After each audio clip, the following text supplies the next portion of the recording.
ভাই, এভাবে আর পড়াশোনা চলবে নাই। চিন্তা করিস না, আমি কিছু একটা করব। তুই পড়াশোনা কর, আমি কাজ করব বা।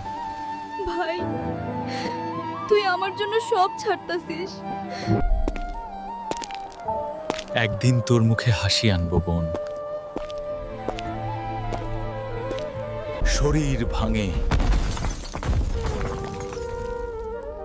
কিন্তু স্বপ্ন ভাঙে না। ভাই, আমি পাশ করছি।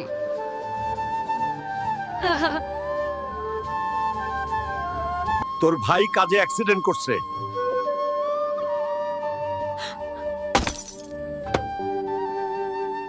পড়াশোনা ছাড়িস না বোনটে। ভাইয়ের ত্যাগ ভুলে যেও না। ভালো লাগলে লাইক কমেন্ট করো।